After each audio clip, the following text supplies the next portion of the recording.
Hi, I'm Brady Ng, and this episode of Make India Competitive Again was published on the 21st of April, 2025. It's titled, Stop Hating on China, Embrace It. You've seen the news. US President Donald Trump is once again playing roulette with the global trade order. If that wasn't enough, there was the massive 23,000 crore rupee performance-linked incentive scheme that the Indian cabinet approved for electronic component makers at around the same time. For companies in the manufacturing sector, it's been a mad, hectic April.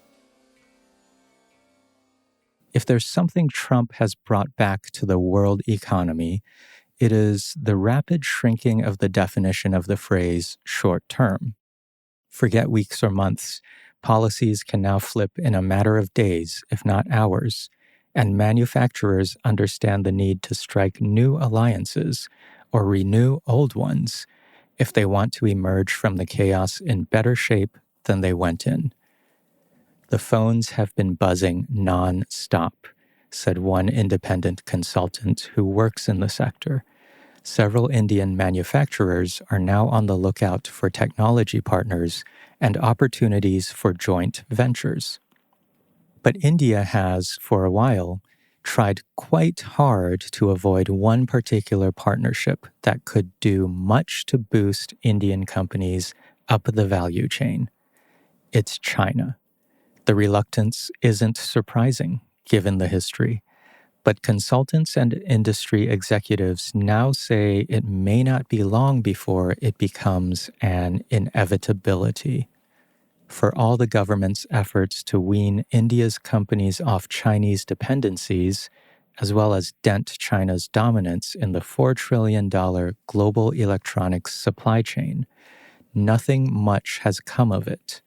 China's share in global electronics production was at 59% as recently as 2022. More recently, interest in partnering up with Chinese firms only seems to have increased among Indian enterprises. For instance, Dixon Technologies, India's largest electronics contract manufacturer, joined hands with Hong Kong-based HKC earlier this year to manufacture display modules.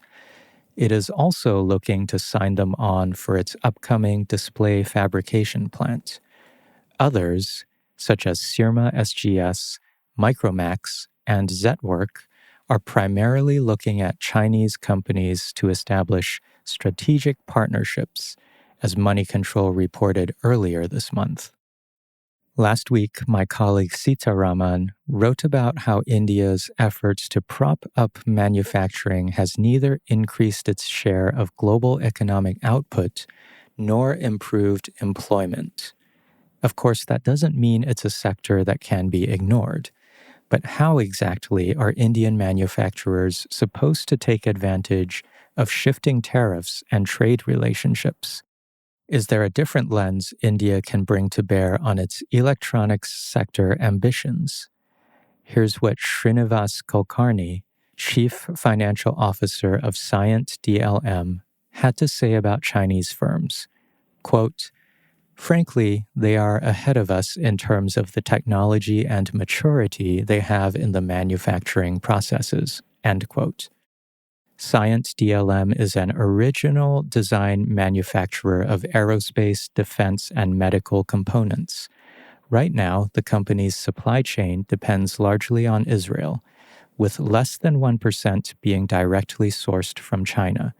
But Kulkarni says his company can't rule them out for too long because the consumer electronics and auto component industries are very China-heavy. The need to find reliable partners and suppliers, whether Indian or foreign, is all the more urgent after Trump's tariff shakeup. And while Indian manufacturers are looking to countries such as Vietnam and South Korea, Chinese firms are very much on everyone's radar. The advanced manufacturing that Chinese firms bring to the table is hard to ignore, according to a senior executive in an Indian consumer electronics and AC components maker. The mobile phone, for instance, is a very challenging product to make, But China has managed to line up all the necessary ingredients. That's skilled labor, a deep and scalable parts ecosystem, and raw materials. Kulkarni said, quote, "Whatever challenges you can imagine in any product, they are there in the smartphone, but China has mastered all of them." End quote. That makes Chinese electronics firms a very lucrative option for Indian companies to partner with, especially for those aiming to move up the manufacturing value chain. In fact, this was exactly how China scaled up its manufacturing capabilities. The senior manufacturing executive mentioned earlier told the Ken, quote, "Several years ago, compressor manufacturers in China, like Highly, had a joint venture with Japan's Hitachi. Similarly, GMCC tied up with Toshiba. But by now, Chinese companies have invested in improving those technologies and have grown their operations and expertise." End quote. This is something that played out in the automobile sector too. At one point, Chinese firms sought technology partnerships with European manufacturers. Now that script is flipping. Here's what the Financial Times had to say in an article titled, "Europe Helped Teach China to Make Cars. Now the Tables Are Turning." It was published on the 16th of April, 2025. Quote, "In July 2023, Volkswagen announced a $700 million investment in Chinese EV maker XPeng, giving it a 5% stake and a seat as an observer on its board. The following year, the two companies said they would jointly develop intelligent connected vehicles for the Chinese market. Hundreds of VW engineers have been working with XPeng in Guangzhou and Hefei, learning firsthand from the Chinese group's expertise in developing smart driving architecture. The project is one of a flurry of similar tech-focused tie-ups and joint ventures, including between Mercedes-Benz and Hesai, a developer of laser-based object detection systems, Stellantis and Leapmotor, Tencent and Toyota, and finally BMW and Huawei." End quote.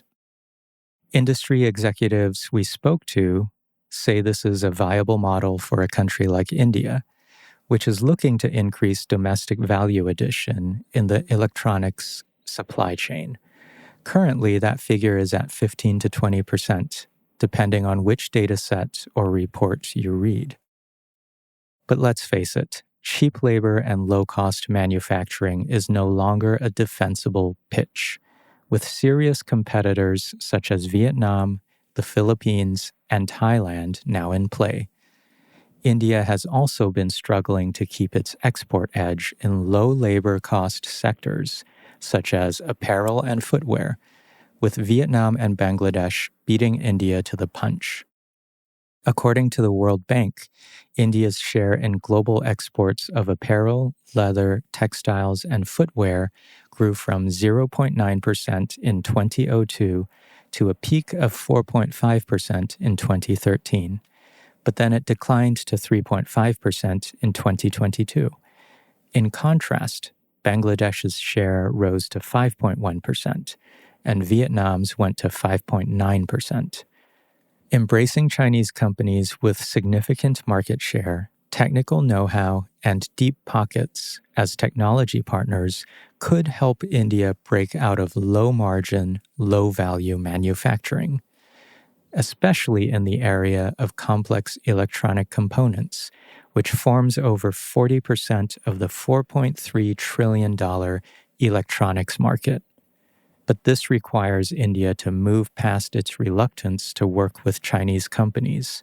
For instance, the independent consultant who spoke to the Ken noted how processing paperwork for Chinese companies can take far longer than for others. 5 months versus 1 month, he told us. In many cases, however, it is already difficult, if not impossible, to avoid Chinese participation in the supply chain. One senior analyst at a global business consultancy told the Ken, quote, "Let's say an Indian company wants to manufacture a bare printed circuit board here. It has two parts, a pegboard and the substrate. 90% of these are currently made in China, so completely ruling out China isn't an option." End quote. For India's manufacturers, it's now a case of, if you can't beat 'em, you gotta join 'em. This episode of Make India Competitive Again was authored by Shristi Achar. The audio version was read by me, Brady Ng. Rajiv CN is the sound engineer behind the production of this podcast. You can read the full newsletter on the Ken's website. That's the-ken.com. Check back next week for our team's take in another edition of Make India Competitive Again.